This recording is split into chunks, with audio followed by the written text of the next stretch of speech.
With Israeli Prime Minister Benjamin Netanyahu. The Prime Minister is talking about the battle with Iran and the effects it's causing around the world. Here's Jonathan's interview in full.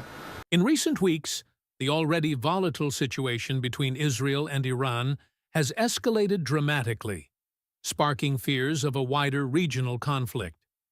Tensions have surged following a series of military actions and aggressive rhetoric from both sides, with the United States stepping in with strong warnings and targeted strikes. Background of the conflict: Israel and Iran have long been adversaries, with Israel viewing Iran's nuclear ambitions and regional influence as existential threats. Iran, on the other hand, supports multiple armed groups hostile to Israel, including Hezbollah in Lebanon and Palestinian factions such as Hamas. The proxy conflicts have frequently resulted in cross-border attacks, airstrikes, and cyber warfare, but recent events mark one of the sharpest escalations in years.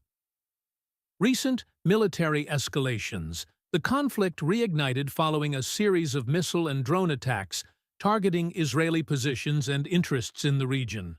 Israel responded with airstrikes against Iranian-backed militias in Syria and Iraq, aiming to degrade Iran's military foothold near its borders. In a significant development, the U.S. launched precision strikes on Iranian targets in response to attacks on U.S. forces in Iraq. The Pentagon confirmed these strikes targeted weapons depots and infrastructure used by Iranian proxy militias. This marked a clear message from Washington that it would not tolerate aggression by Iran or its allies. Trump's statement: "Patience has run out." Adding fuel to the fire, former U.S. President Donald Trump weighed in on the crisis, stating that patience has run out with Iran's provocations. Although no longer in office, Trump's comments are seen as influential, given his administration's hardline policies toward Iran. Trump criticized the current U.S. administration's approach to Iran, claiming it had emboldened Tehran. He urged a tougher stance, suggesting that continued restraint could lead to more significant conflicts. "We cannot allow Iran to threaten our allies and interests in the region any longer," he said in a recent interview. His remarks underscore the growing frustration in Washington over Iran's continued destabilizing actions. Iran's response: Khamenei's defiant rhetoric. Iran's supreme leader, Ayatollah Ali Khamenei, has responded to the U.S. strikes and Israeli actions with fierce rhetoric. Khamenei condemned the attacks as blatant aggression and vowed that Iran would resist all forms of foreign interference. In a public speech, Khamenei accused Israel of being a terrorist regime and reiterated Iran's commitment to supporting Palestinian groups and resisting Israeli military operations.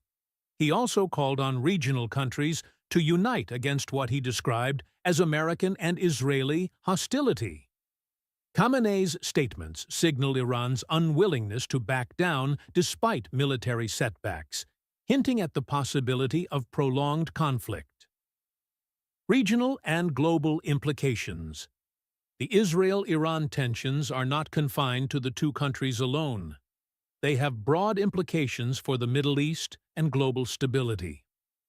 Impact on neighboring countries. Iraq, Syria, and Lebanon are already fragile states suffering from instability. The ongoing conflict risks further destabilizing these countries, especially with Iran-backed militias playing active roles. Energy markets. The Persian Gulf region is vital for global oil supplies. Escalations risk disruptions to shipping lanes and oil production, potentially driving up global energy prices. U.S. and allied involvement. The U.S. remains a key supporter of Israel and continues to oppose Iran's regional ambitions. European countries and Gulf states are closely watching the situation, with some calling for diplomatic efforts to de-escalate. Possible paths forward. Diplomatic efforts to ease tensions remain limited. The latest round of talks over Iran's nuclear program has stalled, and trust between the parties is at an all-time low. Military confrontation risk. If attacks continue, a full-scale military confrontation could erupt, involving Israel, Iran, and possibly U.S. forces. Diplomatic solutions. International mediators have urged restraint and dialogue, but deep-seated mistrust and competing interests make a quick resolution unlikely. Proxy warfare. It is expected that Iran and Israel will continue to engage in indirect conflict through proxy militias, cyber attacks, and limited military strikes.